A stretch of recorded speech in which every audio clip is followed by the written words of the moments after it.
Empezamos rezando, en el nombre del Padre, del Hijo, del Espíritu Santo. Amén. Te pedimos, Señor, que nos regales en esta noche el don de tu Espíritu, para que igual que María podamos recibir el misterio de tu palabra, guardarla en el corazón, meditarla y ponerla en práctica hoy y cada día. Ven, Espíritu Santo, llena los corazones de tus fieles y enciende en ellos el fuego de tu amor. Envía tu Espíritu, Señor, y todo será creado y renovarás la faz de la tierra.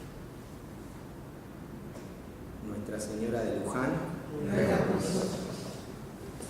Entonces, empezamos a reflexionar sobre la Iglesia, específicamente sobre el tema de la misión de la Iglesia. Imagínense que el tema es sumamente amplio, podríamos estar mucho tiempo pensándolo y trabajándolo, incluso desde el Nuevo Testamento tendríamos que decir, para ser justos, que cada uno de los libros que conforman el Nuevo Testamento son el fruto del testimonio que nos han querido dejar los primeros discípulos, por lo menos de las dos primeras generaciones, el fruto que guarda la memoria de su trabajo evangelizador, porque los libros, todos estos libros en definitiva fueron escritos para eso. Tanto los evangelios no son historiografías sobre Jesús, en el sentido moderno de la palabra. Son biografías, podríamos utilizar esa palabra entre paréntesis, entre comillas, biografías teológicas, por eso digo entre comillas, porque no son en el sentido moderno de la palabra biografías.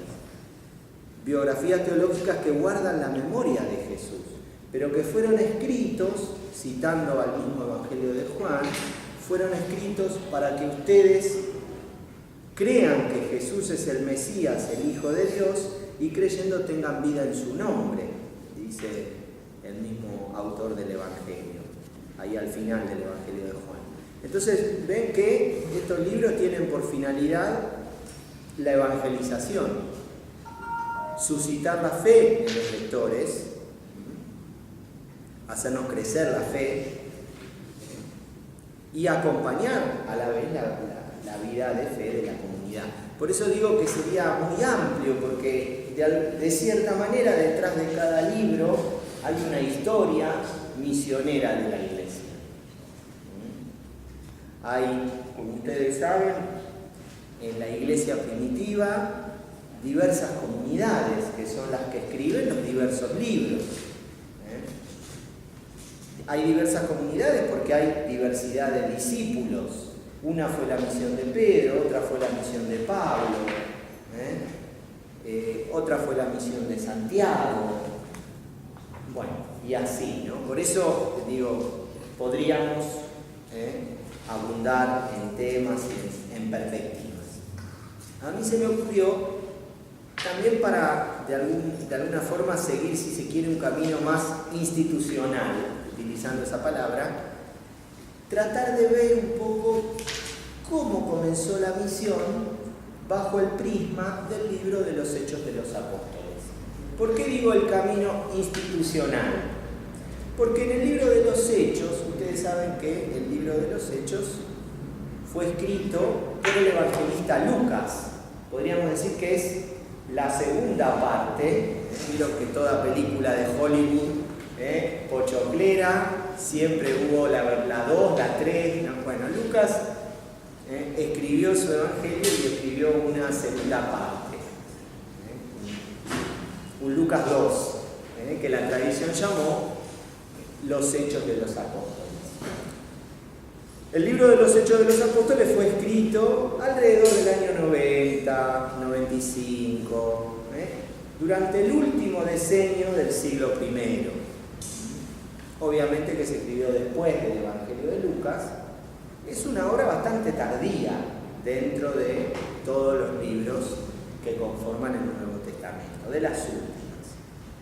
El autor no fue testigo de algunos de los acontecimientos que se narran ahí. Primero porque se narran muchos y en distintos lados.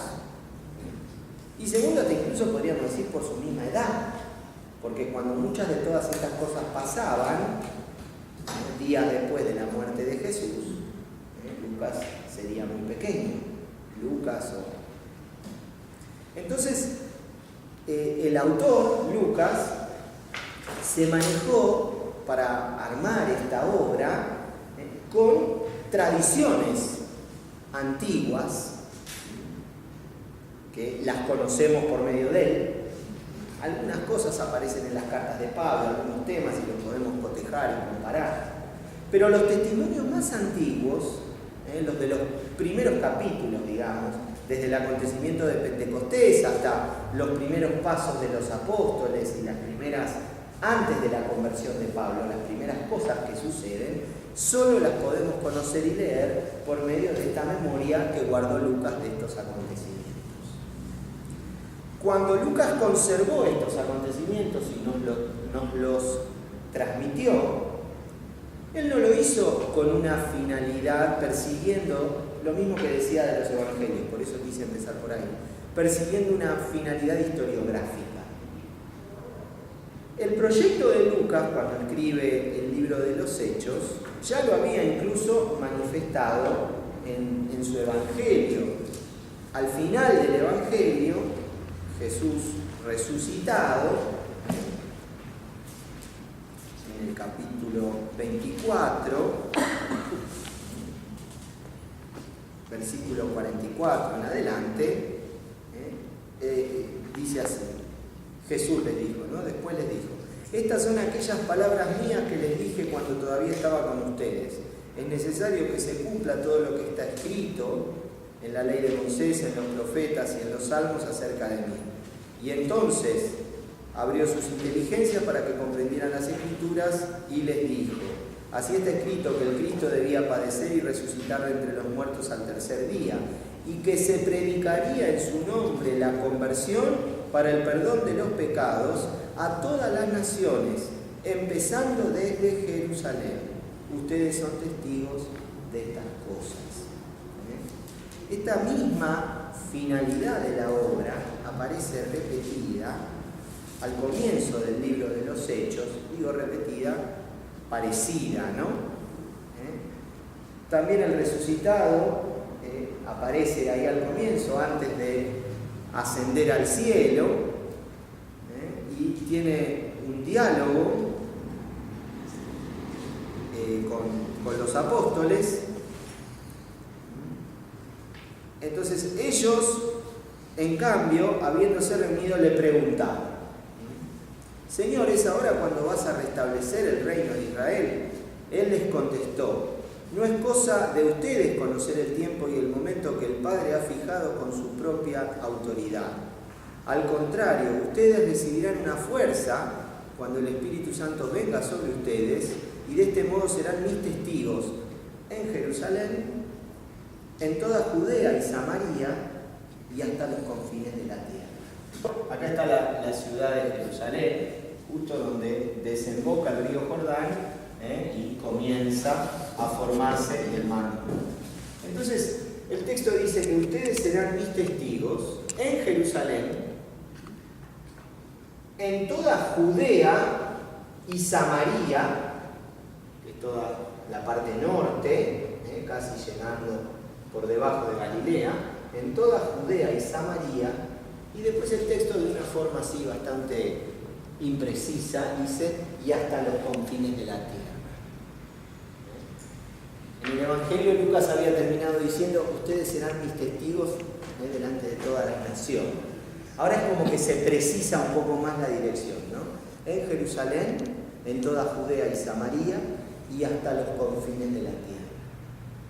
El libro de los Hechos de los Apóstoles guarda justamente esa memoria, tomando justamente este recorrido casi como una categoría teológica, que es la que él quiere, la que el autor parece querer fundamentar a lo largo de toda la obra. Es como su propósito. Él nos muestra cómo las tradiciones de todos estos discípulos, desde diferentes maneras, porque incluso hasta a veces Lucas suele ser una persona, digo esto, parece que lo conozco, ¿no? Pero por lo que uno lee en sus obras, no le gusta contar mucho cuando había tensiones, discusiones, así como en otros evangelios, en otros libros los autores no tienen ningún problema en manifestar y en contar cómo se peleaban los apóstoles, los discípulos, respecto a cómo llevar adelante una misión o cómo entender el acontecimiento de Jesús. Lucas suele ser bastante disimulado y es como que las matiza bastante las peleas. Bueno, así todo, sin poder incluso disimular algunas tensiones, él nos muestra cómo en la evangelización que realizaron estos primeros discípulos se lleva adelante esta finalidad, este programa teológico de que la palabra de Dios, el Evangelio del Señor, se va abriendo camino en Jerusalén, en toda Judea y Samaria y hasta los confines de la tierra. Tanto es así que el libro de los Hechos, si ustedes lo leen, al final parece como que uno se queda con un sabor, porque después a partir del capítulo 9, ¿no?, te empieza a contar desde todos los viajes desde la conversión de Pablo, y ya a partir del 13 incluso ya aparece Pablo como protagonista de todo el libro hasta el final. Y te viene contando todos los viajes apostólicos de Pablo, y uno espera al final, cuando Pablo llega a Roma, después de todo lo que vivió, que se cuente algo más, o que cuente cómo fue su martirio, o que vuelva a aparecer Pedro y que cuente algo de Pedro. Y Lucas no te dice nada. El libro termina de una forma bastante paradójica, o en realidad desafiante. No sé si recordarán su final, pero fíjense, 2 versículos. Pablo permaneció 2 años enteros en una casa que había alquilado y recibía a todos los que acudían a él. Predicaba el reino de Dios y enseñaba lo referente al Señor Jesucristo con toda parresía, dice el texto griego. ¿Vieron que es una palabra que utilizamos como parresía? Valentía, audacia, libertad, como la quieran traducir. Con toda valentía, sin estorbo alguno. Y así termina. No te dice mucho. Pero porque en realidad a él no le importa contarte lo que pasó. A él lo que le interesa es mostrarte que ese programa teológico de que el Evangelio debía predicarse comenzando por Jerusalén, donde Jesús murió, donde Jesús resucitó, donde los apóstoles recibieron el Espíritu, comenzando por Jerusalén, el Evangelio debía abrirse camino por todo el mundo hasta los confines de la tierra. Y los confines de la tierra están representados por la ciudad de Roma, la capital, la metrópoli más importante del Imperio Romano en el siglo I. El Evangelio llegó a Roma, según cuenta Lucas, por medio de un preso que iba a morir. De hecho, todos sabían que ahí es donde murió, pero Lucas nos hace saber que desde una casa alquilada, mientras esperaba su juicio y después su muerte, predicaba el reino, predicaba la palabra con toda valentía. ¿Por qué digo según Lucas? Porque por otras fuentes nosotros sabemos que otros cristianos llegaron antes que Pablo a la ciudad de Roma. De hecho, el mismo Pablo escribe una carta a los cristianos de Roma sin haberlos conocido, antes de morir, obviamente, desde la ciudad de Corinto. Pero bueno, eso a Lucas no le importa contarte. Él, por eso digo, no tiene problema, y eso no quiere decir que el libro sea un invento, ¿no? Simplemente te cuenta lo que le interesa contarte. Y te lo cuenta desde su mirada, desde su óptica, desde cómo evidentemente él lo pensó e interpretó los acontecimientos. ¿Sí? Entonces, bueno, esta es un poco la finalidad de este libro y por eso quería, aunque sea que leamos y que veamos algunos textos de cómo estos primeros discípulos, un grupo muy interesante, especialmente, que es en el que me gustaría poner la mirada, se fueron abriendo camino y fueron sacando la palabra a todo el mundo. O al revés, como la palabra se fue abriendo camino por medio de un grupo de discípulos del Señor, que con valentía, siempre con parresía, con audacia, con libertad, anunciaron el Evangelio del Señor, en un mundo que les era hostil. Muy bien. Entonces, yo les decía que quería poner la mirada en un grupo, y en cómo misionaba un grupo que nos sirve de testimonio también hoy para pensar. No es un testimonio absoluto, porque un testimonio es un punto de vista, una mirada, entonces nunca va a agotar. Este no es una definición dogmática de qué es la misión de la Iglesia, nunca la vamos a agotar, simplemente la vamos a enriquecer para también poder pensar nuestra propia vida y nuestra propia misión.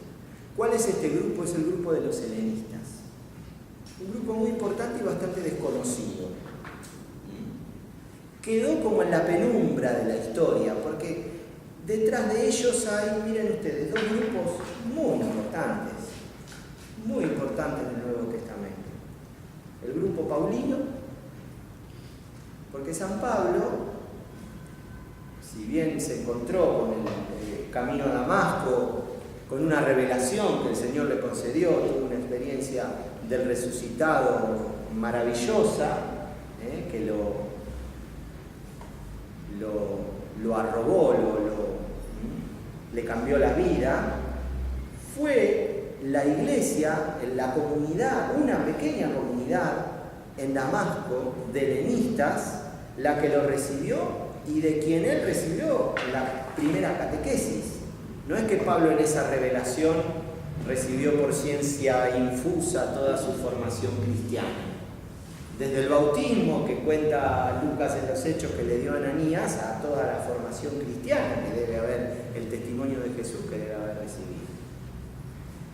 Probablemente dice, pregunte, viene Rivas, ¿no? No, está tan mal. Ah, no, está bien. Bueno, en el comentario de Rivas, ahí lo dice muy bien Rivas, siguiendo a Raymond Brown, probablemente detrás del Evangelio de Juan, en el origen del Evangelio, haya también una comunidad de helenistas. Entonces vean ustedes, los helenistas dieron a luz en la literatura del Nuevo Testamento las cartas paulinas o todo el grupo de textos que dependen de San Pablo, las cartas que él mismo escribió, así también como las cartas deuterocanónicas, las cartas pastorales, e incluso podríamos decir Lucas y Hechos, dado que Lucas parece pertenecer a una comunidad paulina. La obra de Juan, que en su origen tiene este grupo, por eso es un grupo muy interesante, difícil de rastrear, porque es poquito lo que tenemos. Pero bueno, con eso ya tenemos bastante. Entonces, si nosotros vamos viendo los primeros capítulos de los Hechos, nos encontramos que los dos protagonistas, después de haber recibido el Espíritu Santo en el capítulo 2, todos los apóstoles, los dos protagonistas de la misión son dos apóstoles, Pedro y Juan. Hay ahí 2, 3, 4, 5 y 6. 5 capítulos, no, 2, 3, 4 y 5. 4 capítulos muy interesantes que van narrando un poquito la vida de esta primera comunidad de cristianos, donde aparecen estos textos que suelen ser leídos, de la primera comunidad cristiana, que ponían todos sus bienes en común, y el testimonio de Pedro y Juan, que iban al templo a dar culto al Señor y frente a diferentes situaciones que les ocurrieron, tuvieron que dar testimonio de su fe cristiana, ¿no? ¿Por qué digo esto? Porque lo que se ve en estos primeros capítulos, y el autor insiste mucho con esto, es que la primera comunidad cristiana, y sobre todo se manifiesta en la conducta de Pedro y Juan, sigue muy unida al templo de Jerusalén. Los tipos iban siempre al templo. Por ejemplo, capítulo 2, versículo 46. Acudían diariamente al templo, con perseverancia y con un mismo espíritu partían el pan en las casas. Capítulo 3, versículo 1. Pedro y Juan subían al templo para la oración de la hora nona. Que ahí es cuando Pedro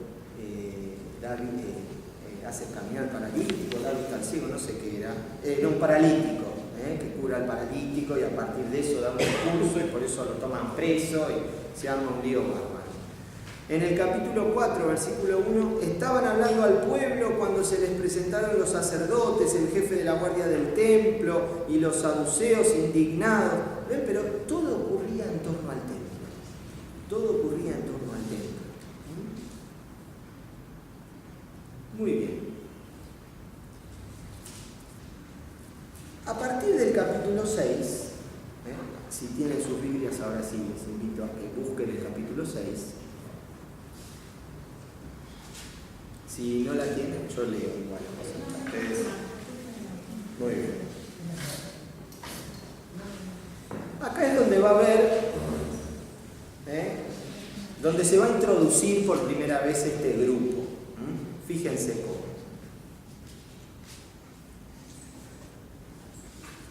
Por aquellos días, al multiplicarse los discípulos, hubo quejas de los helenistas contra los hebreos. Quizás haya que aclarar. ¿Quién son? Los hebreos es más fácil pensar, ¿no? Los hebreos, los judíos.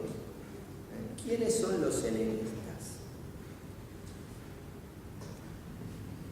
Eran también judíos, pero que se los llamaba helenistas, no porque vivían todos en la zona de Grecia, sino porque hablaban griego. Exactamente. Y porque probablemente vivían en la diáspora, o sea, vivían afuera de Jerusalén, diversos lados.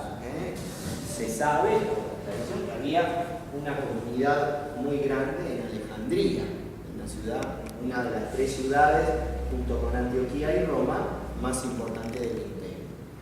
Pero había judíos en diferentes zonas del imperio que vivían su fe judía, iban a la sinagoga, leían el Antiguo Testamento en la versión de los 70 y tuvieron también que replantear su judaísmo a partir de vivir fuera de Jerusalén, de vivir en un lugar cultural donde son minoría, donde había otros cultos, otras culturas.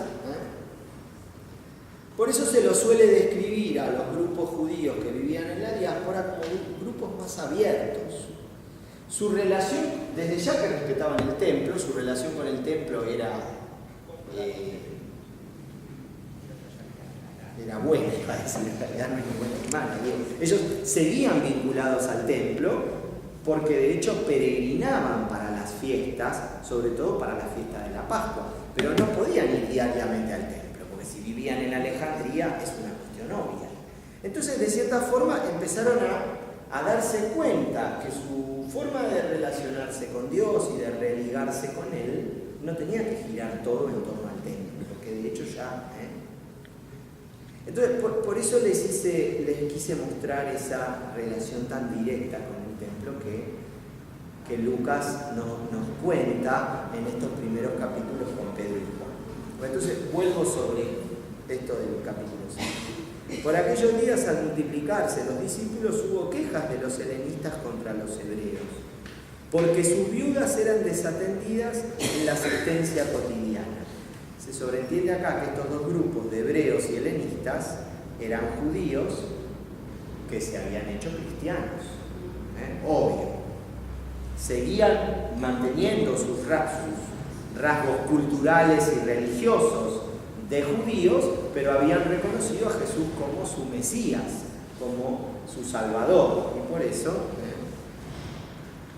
Los 12, dice, convocaron la asamblea de los discípulos y dijeron: no está bien que nosotros abandonemos la palabra de Dios por servir a las mesas.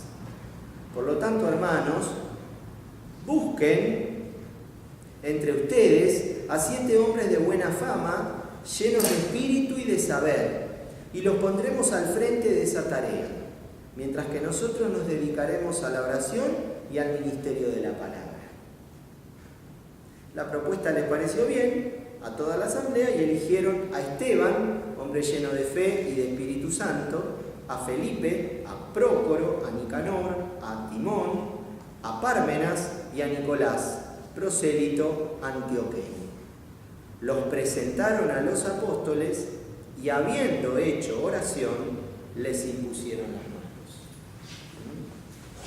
Y así Lucas nos presenta el origen de lo que se conoce como los 7 primeros diáconos, ¿no? Entre los que está quien iba a ser después el primer mártir, ¿no? Esteban.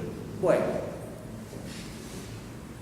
el texto este es un texto bastante complicado, no es una simple ordenación en realidad, porque de hecho uno puede inferir por otros lados que ahí hay una fuerte tensión, ya van a ver, no me quiero adelantar, entonces simplemente lo digo para crear un poco de expectativa.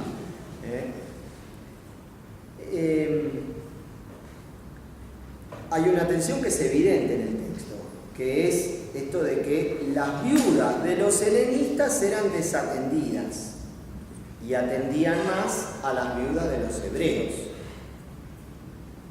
Bueno, no podemos imaginar debido a qué con tanta facilidad, porque las dos necesitaban de asistencia. Pero la solución que se plantea es un poco rara, porque parece que los apóstoles, según lo que leemos ahí, renuncian a la solidaridad, de cierta forma, del ejercicio y el cuidado de la solidaridad con las viudas, y se reservan para ellos la tarea de predicar la palabra. La palabra la predicamos nosotros. Ustedes son los que tienen que elaborar la caridad. Y eligen a 7 hombres que incluso, fíjense cómo se los describe, ¿no? Busquen entre ustedes a 7 hombres de buena fama, llenos del espíritu y de saber. Uno dice, ¿para qué se necesita que tengan saber si lo que tienen que hacer es servir las mesas? No quiero desmerecer el ejercicio de la caridad, pero acá hay una primera tensión.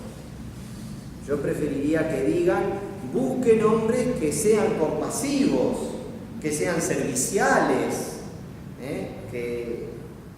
y no hombres que tengan buen saber necesariamente. Bueno, después vemos cómo la resolvemos. La cuestión es que fueron y buscaron a hombres muy famosos por su sabiduría y que casualmente todos tienen un nombre pagano en su gran mayoría. Fíjense, Nicolás, por ejemplo, de quien se dice que es prosélito antioqueño, o sea, se hizo judío, ni era judío. Bueno, reservamos las tensiones entonces para discernirlas después. La cuestión es que, fíjense cómo el texto sigue, versículo 7, la palabra de Dios iba creciendo, el número de los discípulos se multiplicaba considerablemente en Jerusalén. También una gran multitud de sacerdotes iba aceptando la fe. Esteban, lleno de gracia y de poder, realizaba grandes prodigios y signos entre el pueblo. Se presentaron algunos de la sinagoga llamada de los libertos, cirenenses y alejandrinos, y otros de Cilicia y Asia, y se pusieron a discutir con Esteban. Fíjense, vinieron otros helenistas también, porque dice que son de Cilicia y Asia, cirenenses y alejandrinos, blasfemas contra Moisés y contra Dios. De esta forma amotinaron al pueblo a los ancianos y a los escribas. Vinieron de improviso, le prendieron y le condujeron al Sanedrín. Presentaron entonces testigos falsos que declararon: este hombre no para de hablar en contra de las costumbres que Moisés nos transmitió, la ley y el templo. El templo ya saben lo que es, la ley ya saben lo que es, las costumbres que Moisés, costumbres propias, sobre todo nosotros las vemos en los evangelios cuando leemos las discusiones de Jesús en torno a los problemas alimenticios, las costumbres en torno al sábado, lo que se puede hacer el sábado, lo que no se puede hacer, con quién te podés juntar o con quién no te podés juntar, si podés comer un sándwich de jamón crudo o tiene que ser comida kosher, bueno, y todas esas cuestiones. Ahora, estos tres pilares, estas tres instituciones, el templo, la ley y las costumbres, conforman el judaísmo, la religión del judaísmo. Imagínense que venga alguien y que hable en contra de la Eucaristía, del Evangelio y del Rosario, el Vía Crucis y yo qué sé, la forma de vivir el cristianismo. Estaría atentando contra la esencia de nuestra vida cristiana, el culto, la palabra de Dios y la costumbre que viene por tradición para nosotros, a nosotros, de cómo vivimos los cristianos en la comunidad. Bueno, a Esteban lo acusan de eso, estos judíos de la diáspora. Esteban se metió con todo, según ellos, ¿no? Son acusaciones falsas, ¿no? Pero bueno, estas acusaciones evidencian lo que estos judíos sentían ante Esteban. Versículo 15, fijando en él la mirada, todos los que estaban sentados en el Sanedrín vieron su rostro como el rostro de un ángel, dice el texto, cuando lo iban a juzgar, ¿no? El sumo sacerdote preguntó: ¿es así? Él respondió. Y si ustedes tienen su Biblia ahí pueden ver que Esteban comienza una respuesta en resistencia al Espíritu Santo. Como vuestros padres, así ustedes. ¿A qué profeta no persiguieron vuestros padres? Ellos mataron a los que habían anunciado de antemano la venida del justo. ¿Ven? Como ven, menos lindo de todo les empezó a decir. De aquel a quien ustedes ahora han traicionado y asesinado. Ustedes que recibieron la ley por medio de ángeles y no la han guardado. Y el texto termina diciendo: mientras oían estas cosas, sus corazones se consumían de rabia y rechinaban sus dientes contra él. Entonces, Esteban les termina mostrando en la cara cómo, en realidad, ellos mismos habían pecado contra el templo y contra la ley por haber asesinado al justo, por no haber recibido al Mesías. Ustedes que recibieron la ley por medio de ángeles y no la han guardado, dice. Bueno, la cuestión es que saben cómo termina la historia de Esteban. Ahora, fíjense lo siguiente. Esteban no tenía... ¿Qué tenía que hacer Esteban? ¿Para qué le ordenaron los apóstoles? Para servir la mesa. ¿Y por qué se puso a hablar en contra de la ley? Más allá de lo que dijo, después veremos lo que dijo. Pero ¿qué se puso? A predicar para volver locos a estos helenistas que lo llevaron a juicio y lo terminaron lapidando, después matando a pedradas.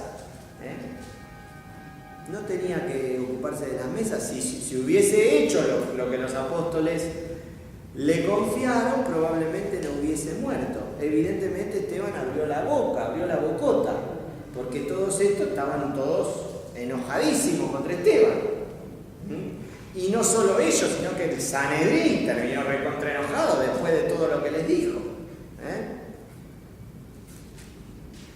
Esteban, lleno del Espíritu Santo, miró fijamente al cielo, vio la gloria de Dios y a Jesús de pie a la derecha de Dios, y dijo: estoy viendo los cielos abiertos y al Hijo del Hombre de pie a la derecha de Dios.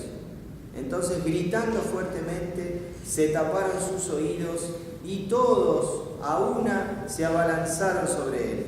Le arrastraron fuera de la ciudad y empezaron a apedrearlo. Los testigos depusieron sus mantos a los pies de un joven llamado Saulo. Mientras lo apedreaban, ¿saben quién es Saulo, no? Sí. Mientras lo apedreaban, Esteban hacía esta invocación: Señor Jesús, recibe mi espíritu. Después dobló las rodillas y dijo con fuerte voz: Señor, no les tengas en cuenta este pecado. Y diciendo esto, se durmió. Y miren lo que dice Lucas. Saulo aprobaba su muerte. Para que si te quedaban dudas de que Saulo era un tipo jodido, acá él te lo reafirma. Pablo estaba a favor de que Esteban muera.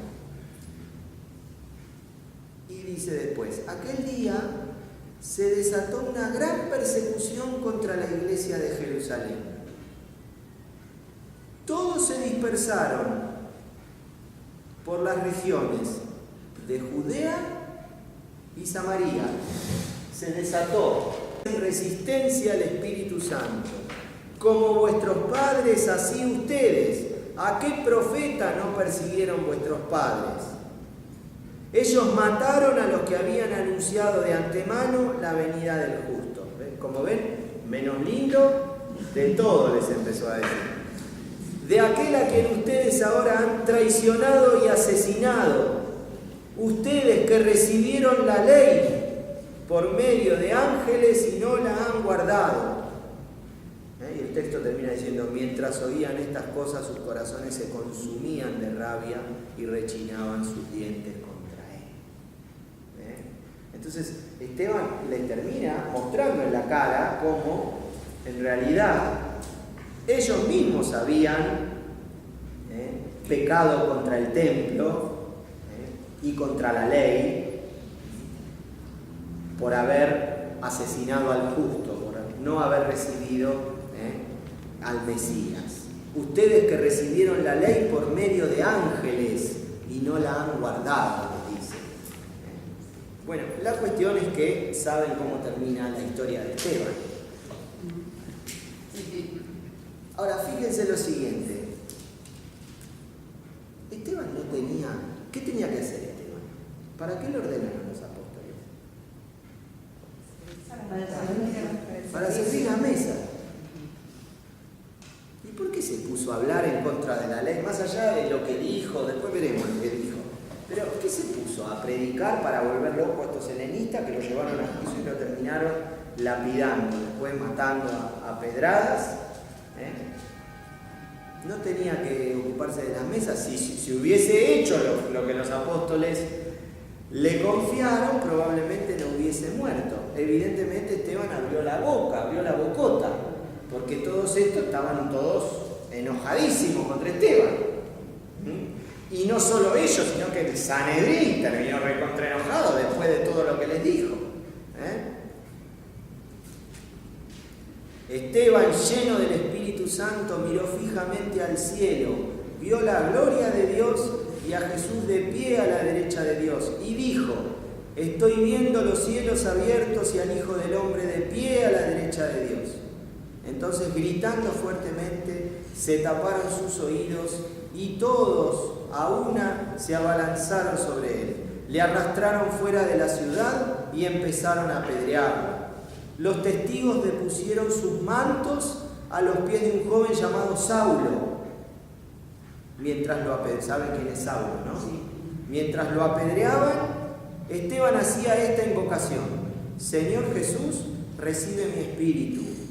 Después dobló las rodillas y dijo con fuerte voz: Señor, no les tengas en cuenta este pecado. Y diciendo esto, se durmió.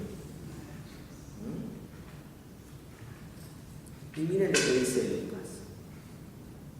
Saulo aprobaba su muerte. Para que si te quedaban dudas de que Saulo era un tipo jodido, Acá él te lo reafirma. Pablo estaba a favor de que Esteban muera. Y dice después, aquel día se desató una gran persecución contra la iglesia de Jerusalén. Todos se dispersaron por las regiones de Judea y Samaria, por toda Judea y por Samaria. Y agrega, a excepción de los apóstoles. Claro, porque si se iban, ¿cómo iban al templo? Unos hombres piadosos sepultaron a Esteban e hicieron gran duelo por él. Entre tanto, Saulo hacía estragos en la iglesia, entraba por las casas, se llevaba por la fuerza a hombres y mujeres y los metía en la cárcel.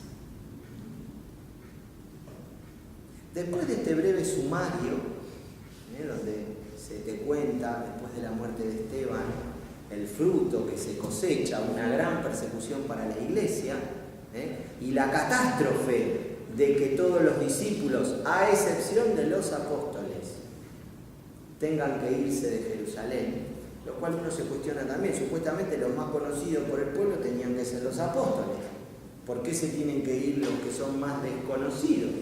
Bueno, no sé. La cuestión es que se tuvieron que ir ellos.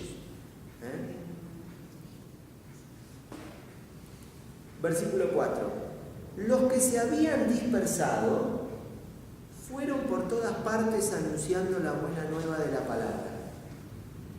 Felipe, ¿quién es este Felipe? Felipe bajó a una ciudad de Samaria y les predicaba a Cristo. ¿Quién es Felipe? ¿Quién es Felipe? No es el de los 12. La propuesta les pareció bien a toda la asamblea y eligieron a Esteban, hombre lleno de fe y de Espíritu Santo. A Felipe. Era uno de estos helenistas. ¿Qué hizo Felipe? Nos echan de acá por decir lo que pensamos y por... Muy bien. Se fue muy contento, anunciando por todas partes la buena nueva de la palabra. Felipe bajó a una ciudad de Samaria y les predicaba a Cristo. La gente escuchaba con atención y con un mismo espíritu lo que decía Felipe, porque ellos oían y veían los signos que realizaba. Pues de muchos posesos salían los espíritus inmundos dando grandes voces, y muchos paralíticos y cojos quedaron curados. O sea, el tipo anunciaba el evangelio, hacía exorcismos y curaba a los enfermos. Y a muchos. Pedro curó un paralítico solo, que era el del templo, y a nadie más. Y tuvo que dar un discurso porque curó al paralítico, no porque se fue predicando el evangelio. Y este era una cosa de locos.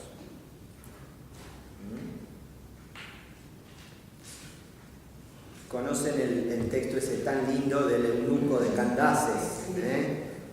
Lo leemos también para ver la tarea de Felipe. Un ángel del Señor habló así a Felipe: levántate y marcha hacia el sur por el camino que baja de Jerusalén a Gaza. Y se levantó y partió, y aquí un eunuco se levantó y partió. Y he aquí que un etíope, eunuco, alto funcionario de Candaces, reina de los etíopes, que estaba a cargo de todos sus tesoros, había venido a adorar en Jerusalén. Regresaba sentado en su carro leyendo al profeta Isaías. El Espíritu dijo a Felipe: acércate y ponte junto a ese carro. Felipe corrió hasta él y le oyó leer al profeta Isaías y le preguntó: ¿entiendes lo que vas leyendo? Él respondió: ¿cómo lo puedo entender si nadie me hace de guía? Y rogó a Felipe que subiese y se sentase con él. El pasaje de la Escritura que iba leyendo era este: fue llevado como una oveja al matadero y como cordero mudo delante del que lo trasquila. Así él no abre la boca. En su humillación le fue negada la justicia. ¿Quién podrá contar su descendencia? Porque su vida fue arrancada de la tierra. El eunuco preguntó a Felipe: te ruego me digas, ¿de quién dice esto el profeta? ¿De sí mismo o de otro? Felipe entonces tomó la palabra y partiendo de este texto de la Escritura, se puso a anunciarle la buena nueva de Jesús. Siguiendo el camino llegaron a un sitio donde había agua. Acá este es el caos total. Como dice, la debacle total. Una sucesión de hechos bochornosos. Como esos videos. Siguiendo el camino llegaron a un sitio donde había agua. El eunuco dijo, aquí hay agua, ¿qué impide que yo sea bautizado? Claro, porque todos los que habían recibido el bautismo eran judíos de nacimiento. No eran prosélitos, por lo menos según lo que había sucedido al comienzo, lo que habían hecho los apóstoles. Y mandó detener el carro. Bajaron ambos al agua, Felipe y el eunuco, y lo bautizó. Y al subir del agua el Espíritu del Señor arrebató a Felipe y ya no le vio más el eunuco, que siguió gozoso su camino. Felipe se encontró en Azoto y recorría evangelizando todas las ciudades hasta llegar a Cesarea.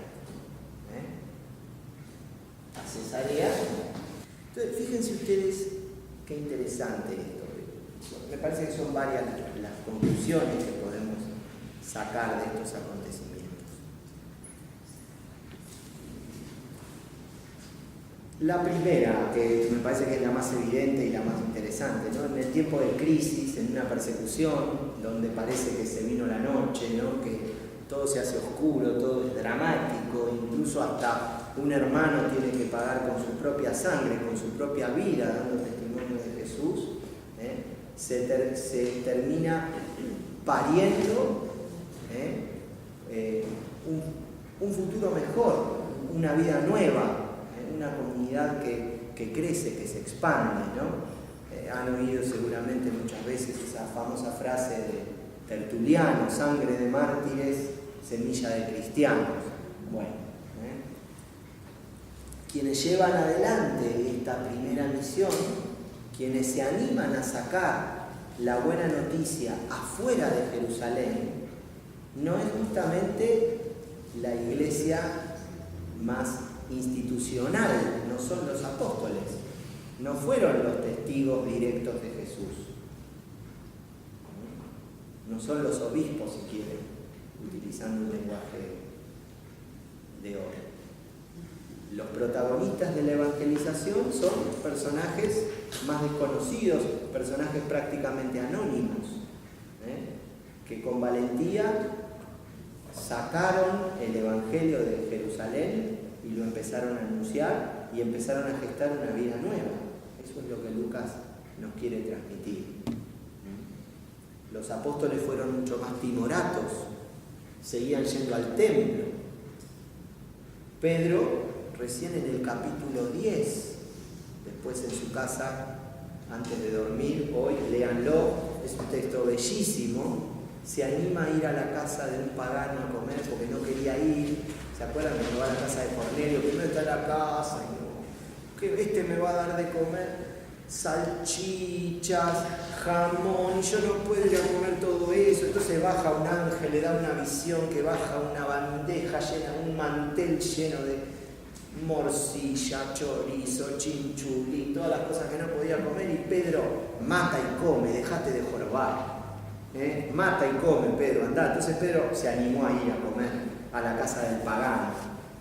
Entonces el pagano le pide el bautismo, Pedro, bautizame. Cornelio le pide el bautismo y Pedro empieza con un discurso que esto se hacía el tonto y empezó a hablar y hablaba y de repente, antes de ser bautizado, el Espíritu Santo, que ya se recontrapudrió de Pedro, desciende, como en Pentecostés, y Cornelio y toda su familia empiezan a hablar en lenguas. Entonces Pedro cayó la ficha ahí y dice, ¿cómo negarle el bautismo a los que han recibido el Espíritu Santo como nosotros? El Espíritu Santo dice, ¿por qué no te diste cuenta antes, Pedro? Hacíamos las cosas más fácil, ¿no? Pedro más lento para darse cuenta. Entonces Pedro, por primera vez en el testimonio de Lucas, bautiza a un pagano, a Cornelio, que recibió el Espíritu Santo. Pero recién en el capítulo 10 se dio cuenta que no era tan importante ir al templo, que en el cuerpo de Jesucristo había un templo nuevo, que el Señor ya lo había dicho, capaz que se acordó después, que con la Eucaristía se construye un templo nuevo, que es el cuerpo resucitado del Señor, al cual nosotros entramos. Y empezó a entender capaz algunas cosas, pero al principio no las entendió él. Esto para decir que a veces la misión, los que la llevan adelante, no necesariamente es la iglesia institución. Pero simplemente como anécdota, toda la historia de la iglesia nos lo enseña y nos lo muestra. Y no es la culpa del pobre Papa, que con todos los líos que tiene en Roma y con toda la gente que tiene que domesticar allá, pobre Santo Padre, con esa responsabilidad, es más fácil lo que nos toca a nosotros, seguramente.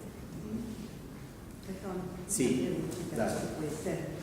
Este tema que presenta Lucas bien sabía de esta situación, porque si no, no lo hubiera puesto.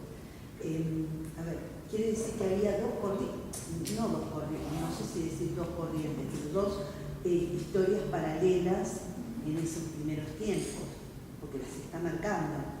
Exacto. Y bueno, te adelantaste a la tensión a la que quería llegar en ese capítulo 6, pero es porque yo estoy como Pedro dando vueltas y vos recibiste la iluminación del Espíritu. Exacto. En la comunidad primitiva de Jerusalén evidentemente hay dos grandes grupos al comienzo, que es el grupo de los hebreos y el grupo de los helenistas.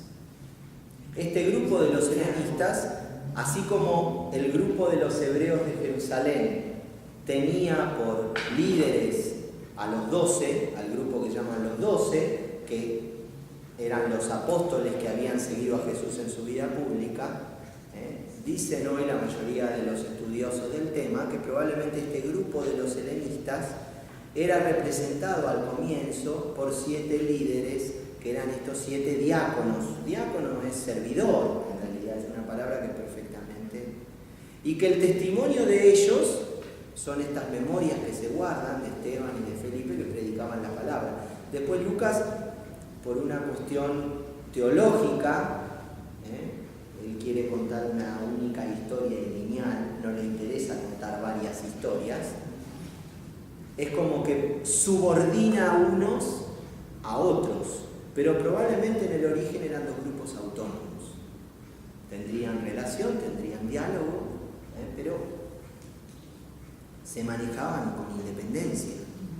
Jesús en ese sentido, cuando nosotros pensamos qué iglesia fundó Jesús, ¿Jesús fundó la iglesia? Sí, Jesús la fundó, pero no necesariamente Jesús estructuró la institución tal como la conocemos hoy. Eso no va en detrimento, de la institución, no es una crítica a la institución, sino simplemente que después los apóstoles van buscando las diferentes formas, los discípulos, van buscando las diferentes formas de organizarse. Y no es todo unánime al comienzo, como nosotros lo imaginamos. Lucas lo quiere hacer lo más unánime posible, porque también lo que Lucas está buscando, eso no se los dije, cuando Lucas escribe los Hechos, Lucas pertenecía a las comunidades paulinas. Las comunidades que no eran paulinas no lo querían tanto a Pablo. Pablo es un personaje extraordinario, maravilloso. Después acá un enamorado de Pablo les podrá hablar mejor de él, pero es un personaje impresionante, que fue tan luminoso, tan impresionante, que no lo entendieron sus contemporáneos. Por eso tuvo que él llevar adelante su misión, porque él quería ser fiel a lo que sentía que el Señor le había pedido y el Espíritu le inspiraba. Y por eso lleva adelante su misión autónoma con todas las comunidades en torno al mar Egeo. Pero las otras comunidades no les resultaba un personaje tan simpático. Y no era aceptado al comienzo el trabajo que Pablo había hecho. Solamente es cuestión de leer las cartas. Vean en la carta a los Corintios, con todos los líos que hay, porque vienen, después que Pablo va y deja la comunidad, vienen los otros a querer cambiar lo que Pablo había establecido. Esa diferencia, yo soy de Cefas, yo soy de Apolo, yo soy... Bueno, es una comunidad dividida, no la que deja él, sino la que vienen otros a sembrar después una cizaña. Entonces probablemente esto que pasó con Pablo después pasaba con las cartas de Pablo, porque fueron también acostumbrándose a ese rechazo algunas comunidades de Pablo y de sus tradiciones y de sus juicios teológicos. Entonces probablemente las cartas no fueron aceptadas, sí en las comunidades paulinas, pero no, por ejemplo, en Jerusalén o en Antioquía o en otras comunidades. Entonces probablemente una de las tareas que Lucas intente hacer con el libro de los Hechos, donde la segunda parte del libro, el que tiene protagonismo es Pablo, y Pablo es apóstol igual que Pedro, y Pablo es llamado igual que Pedro, y es instituido por Jesús apóstol, igual que Pedro, y para que me crean esto 3 veces le cuenta la conversión. Lucas dice, para que ustedes me crean que el resucitado es el que hizo apóstol a Pablo, 3 veces lo mismo les voy a contar. Entonces te cuenta la conversión en el capítulo 9 y después Pablo 2 veces va a tener que hacer memoria de su conversión y contar cómo Jesús lo llamó. Entonces lo que parece ser Lucas está buscando es que Pablo sea aceptado por el resto de las iglesias, que no son paulinas.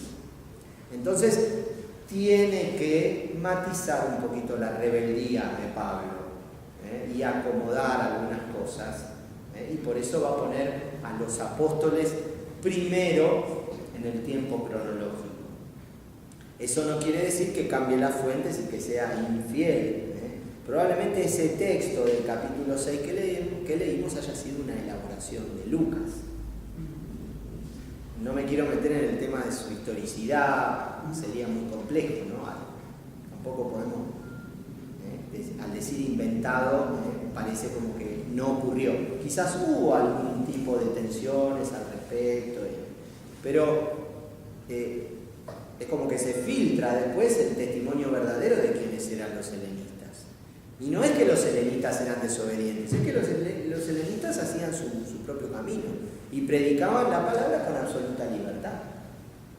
Y entendieron mucho antes que los apóstoles y que los primeros, fíjense, porque el grupo de los hebreos, que está formado por los 12, está formado también por Santiago y todo lo que es la familia de Jesús, la parentela de Jesús.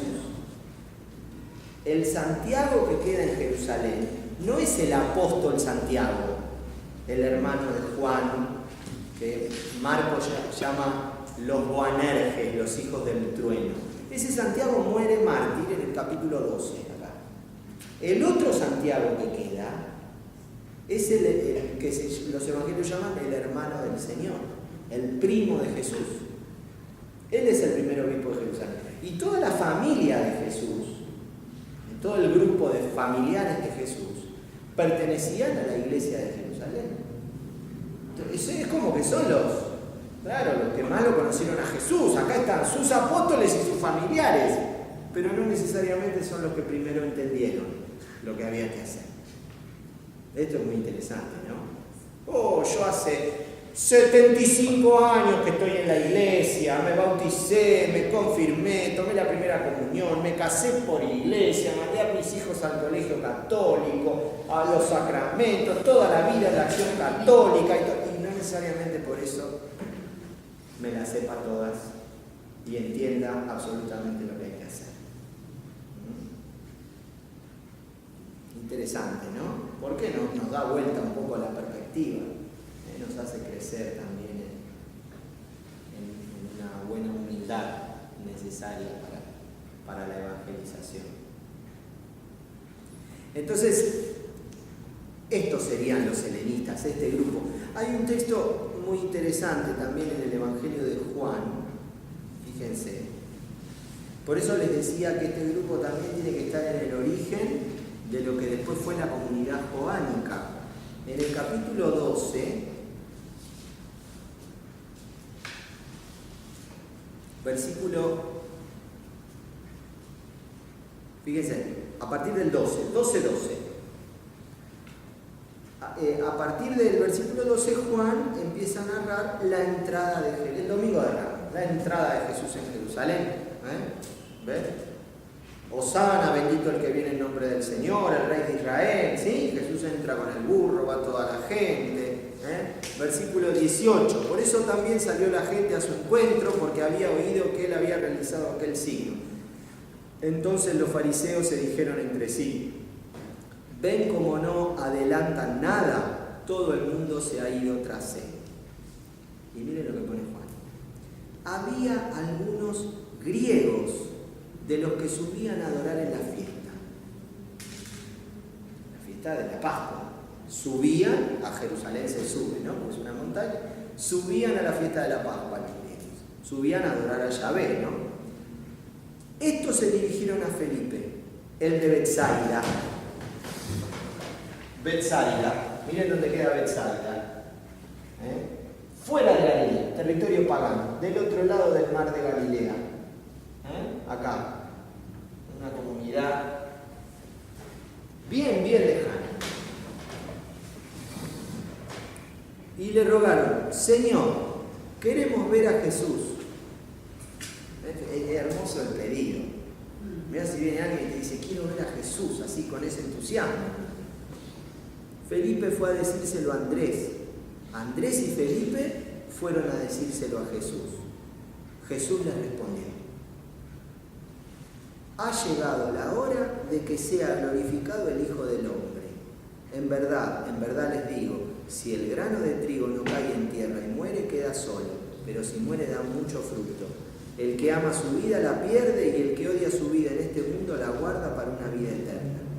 Fíjense, qué fuerte. ¿Qué tiene que ver?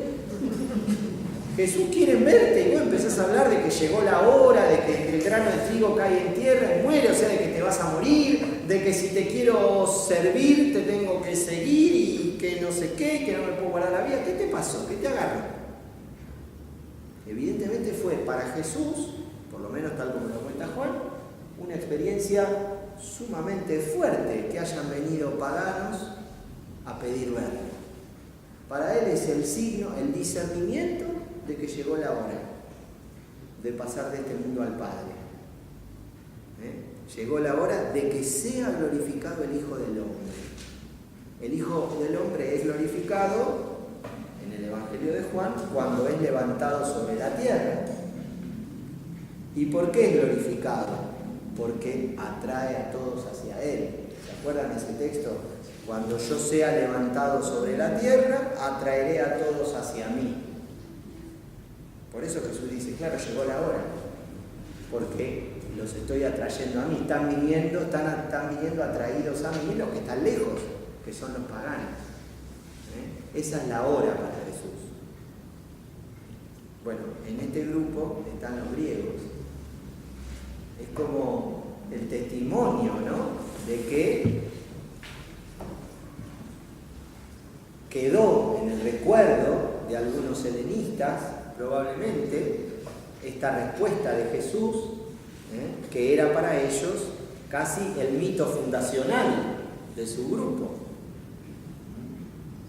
de que Jesús entregó su vida para que ellos lleguen a Él. Por eso ellos fueron atraídos a Jesús, por su entrega pascual. Los paganos llegan a Jesús por atracción. Bueno, esos son los helenistas, que es un grupo de gente magnífica. Si se encuentran alguno, por favor, charlen un rato, claro. Cuéntenme después. Entonces, bueno, ahí están los helenistas. Termino y dejamos, si quieren, abierto para preguntar o compartir un poco. Hay un texto muy interesante también, porque este plan de Jerusalén a Galilea y Samaria, y de acá a los confines de la tierra, Lucas lo va a contar en esta dirección, porque Lucas sigue el camino paulino. El Evangelio va a llegar por medio de los helenistas, va a llegar a Antioquía, y después mediante la conversión de Pablo de Antioquía va a llegar hasta Roma. Ese es el camino, el itinerario que Lucas cuenta que sigue. Eso no quiere decir que no haya habido otras misiones en otras direcciones, que nosotros no las conocemos. Por lo menos no sabemos cómo llegó el Evangelio al norte de África. Probablemente hayan sido también helenistas, que no se guardaron esos recuerdos fundacionales, tal como se guardaron en este sector. Pero estos mismos judíos que vivían en la diáspora, que han conocido a Jesús, porque por eso leí también este texto de Juan. Los helenistas conocían a Jesús cuando Jesús iba a Jerusalén a celebrar la Pascua. Ellos también iban y ahí coincidían. Ahí lo conocieron a Jesús y ahí se hicieron cristianos. Obviamente que no vivieron con Jesús todo el tiempo que vivieron los apóstoles. Pero ellos, por eso se sentían atraídos por él. Ellos iban y ahí lo conocían y que han quedado de tal forma conmocionados que terminaron haciéndose cristianos. Bueno, esto que le pasó a este grupo que está el testimonio ahí, quizás hubo muchos otros que enfilaron para el otro lado y simplemente no conocemos sus historias. Bueno, la cuestión es que en este itinerario que Lucas cuenta, que se desarrolla por la vía de Pablo, Pablo va a partir de Antioquía, pero bueno, hay un texto muy lindo que está en el capítulo 11 de los Hechos, versículo 19, que es la llegada de la palabra de Dios a Antioquía. Fíjense, muy lindo. Así pues, los que se habían dispersado por la persecución originada por la muerte de Esteban, llegaron en su recorrido hasta Fenicia, Chipre y Antioquía, sin predicar la palabra a nadie más que a los judíos. Pero había entre ellos algunos chipriotas y cirenenses que al llegar a Antioquía hablaban también a los griegos. Es un paso también decisivo. En la ciudad de Antioquía primero llegaban y hablaban, dice, solo a los judíos. Pero hubo un grupo de desobedientes que hablaban también a los griegos, a los paganos, a los extranjeros, y les anunciaban la buena nueva del Señor Jesús. O sea, a los griegos que no eran judíos, a los griegos paganos, y les anunciaban la buena nueva del Señor Jesús. La mano del Señor estaba con ellos y un crecido número recibió la fe y se convirtió al Señor. La noticia de esto llegó a oídos de la iglesia de Jerusalén y enviaron a Bernabé a Antioquía. Cuando llegó y vio el don de Dios, se alegró y exhortaba a todos a permanecer unidos al Señor con firme propósito, porque era un hombre bueno, lleno de espíritu y de fe, y una considerable multitud se agregó al Señor. Partió para Tarso en busca de Saulo, y en cuanto le encontró, le llevó a Antioquía. Estuvieron juntos durante un año entero en aquella iglesia, e instruyeron a una gran muchedumbre. En Antioquía fue donde por primera vez los discípulos recibieron el nombre de Cristo. En Antioquía fue donde por primera vez los discípulos recibieron el nombre de cristianos. Esta ciudad tan importante, es lindo, digo, porque se guarda memoria, me parece, de esta ciudad específicamente, porque debe haber sido todo un acontecimiento para ellos, que se funde una comunidad en esta ciudad tan inmensa, porque como les dije, Antioquía era, junto con Alejandría y Roma, las tres ciudades, las tres metrópolis más grandes del imperio. Y por primera vez los cristianos empezaron a vivir en una situación distinta a la que se vivía en Jerusalén. Era un cristianismo distinto el que se iba a forjar, porque estaban en una gran ciudad, porque había muchas culturas, porque había un comercio mucho más desarrollado en toda la zona de fincas y de campo, incluso en Jerusalén, que ellos vivían. Entonces, bueno, va a surgir, y los discípulos por primera vez van a ser reconocidos por el nombre de Jesús. Por el nombre. digamos, no el nombre, sino el título de Mesías, de Cristo. Y ya no por una designación propia de la tradición judía o de su lugar de origen, helenistas, hebreos. Así que Antioquía tiene el honor